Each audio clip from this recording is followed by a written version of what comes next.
महाराज जान गए कि समुद्र से भी कहकर देख लिया, हाथ जोड़ लिया, पांव पड़ लिया, सबसे विनती कर ली, पर कोई रिजल्ट सामने नहीं आया।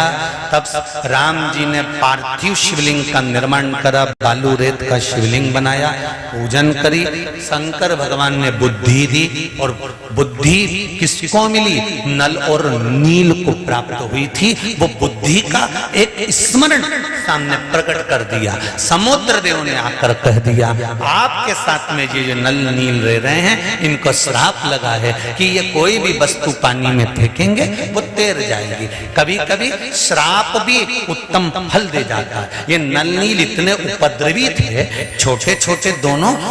जब संत लोग तपस्या करते थे, उनका सामान ले जाके पानी में फेंक देते, ना आसन मिलता ना कमंडल मिलता। बेचारे संत लोग रोते रहते कि काय की औलाद पैदा कर, ऐसे छोरा छोरी संतों का सामान ले जाके फेंक देते हैं पानी के अंदर। बड़े उपद्रवी हैं, बड़े उपद्रवी हैं। इन संतों ने विचार करा, छोटे हैं, उपद्रव कर रहे हैं, अगर हम श्राप देंगे और इनको ज्यादा दे देंगे तो तकलीफ आ जाएगी। ऐसा करते हैं कि श्राप भी हो जाए और काम भी हो जाए। तो श्राप ऐसा देते हैं कि जो भी अपना सामान, हमारे कमंडल, कपड़े, आसन, कुछ भी पानी में फेंकेंगे तो वो तैरेगा तो अपन कूद के निकाल के लिए आएंगे। तो इन्होंने श्राप दे दिया कि ये दोनों जो भी पानी में फेंके वो डूबे नहीं।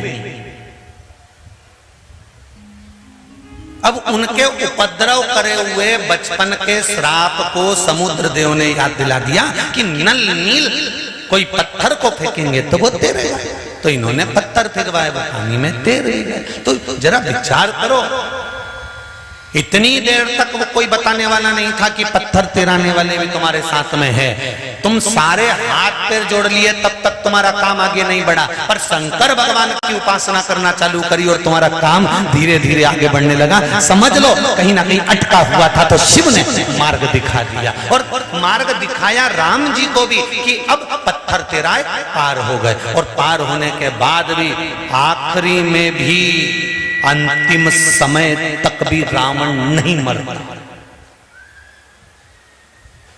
तब हनुमान जी एकांत में गए। शंकर भगवान के अवतार हैं श्री हनुमान जी महाराज। उन्होंने ध्यान दिया, भोलेनाथ जी से कहने की जगह अपने पिता पवन देव से कहा, पिताजी बताओ ये रावण तो मरता ही नहीं है, बड़ा प्रयास करके देख लिया पर ये मरे ही नहीं, बाणों पर बाण छोड़ दिए पर मरता नहीं है, कुछ उपाय बता। विभीषण ने जैसा जैसा बताया तो भी नहीं मर रहा है। नाभि में अमृत है, ये विभीषण ने बता दिया था राम जी को, और राम जी ने 7 कर बाण छोड़ दिया था नाभि में, तो भी नहीं मरा। तो टेंशन नहीं होगा।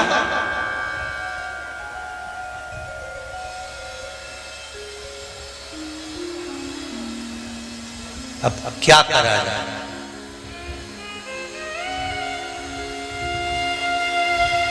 पंडित जी ने जैसा जैसा बताया था सब कर दिया।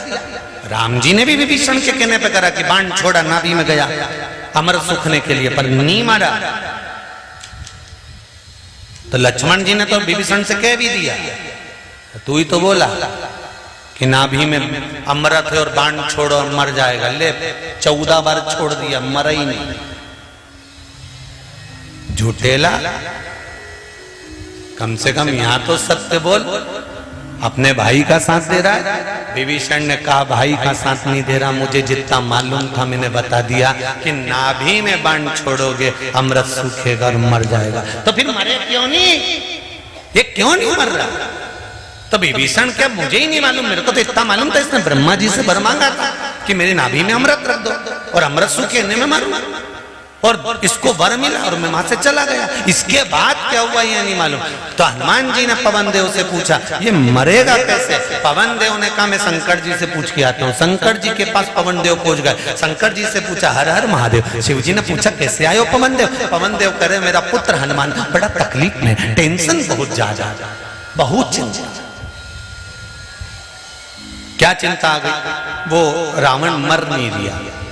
तो तुरंत शंकर भगवान बोले वो ऐसे मरने वाला नहीं है, उसने ब्रह्मा जी से वर मांगा था कि नाभि में अमृत दे दो, अमृत सूखेगा तब मैं मरूंगा। ये वर ब्रह्मा जी ने कह दिया, तथास्तु। सब चले गए सुन के, पर रावण नहीं हिला। रावण कहने लगा, नाभि में अमृत तुमने दिया है और आप कह रहे हो कि बाण से वो अमृत सूखेगा और तू मरेगा, तो जो बाण मेरी नाभि को लगेगा वो बाण भी मुझे ही दे दो। तो रावण के पास में वो बाण रखा हुआ है, जो रावण की नाभि में लगेगा तब रावण मरेगा। पवन देव से कहा, वो बाण रावण ने मंदोदरी को दे दिया था। मंदोदरी ने कहा छुपा के रखा, भी तुम्हारे पुत्र जाने और तुम जानो। पवन देव ने हनुमान जी से कह दिया कि लंका में वो बाण रखा हुआ है जो रावण की नाभि में लगेगा। 14 बाण छोड़ दिए तो भी नहीं मरा रावण, नाभि का अमृत नहीं सूखा। जाओ। हनुमान जी महाराज साधु का वेश कर गए, लंका में प्रवेश कर गए, सबका हाथ देखने लगे। मंदोदरी का भी हाथ देख दिया। मंदोदरी का, मंदोदरी को सूचना मिली कि पंडित जी आए हैं। मंदोदरी ने पूछा, ब्राह्मण देवता बताओ मेरे भाग्य में क्या लिखा है। इतने में तो हनुमान जी बोल दिए, तेरे भाग्य में लिखा है कि तेरा पति ऐसे नहीं मर सकता। मंदोदरी बोली, बोल तो बिल्कुल पक्का। तो हनुमान जी बोले, जब तक तू है तब तक तेरा पति नहीं मरेगा। कि महाराज बिल्कुल पक्का। हनुमान जी बोले, रावण ने तुझे ऐसी चीज लाके दे दी थी कि वो रावण की नाभि में लगेगी तभी रावण मरेगा। बिल्कुल महाराज, बिल्कुल पक्का। इतने में हनुमान जी बोले, वो चीज तेरे पास आज भी रखी हुई है। बिल्कुल रखी हुई है, तूने अपने ही महल में छुपा के रखी है। अरे महाराज, मैं जिस कमरे में सोती हूँ उस कमरे में जो खंबा है, खंबे में मैंने चुनवा कर रखी। हनुमान जी ने कहा, हो गया हो गया। हनुमान जी कूद पड़े और गए, खंबा तोड़ा, उसमें से बाण निकाल कर रहा है, राम जी को दिया। अब छोड़ो। और राम जी ने जो बाण छोड़ा और नाभि में लगा, तब जाके दादा निपटा, तब जाके प्राण छूटे, तब अब प्राण छूट गया। तो हनुमान जी से पूछा राम जी ने कि तुझे किसने बताया था। हनुमान जी बोले, मेरे पिताजी ने। पिताजी को किसने बताया था।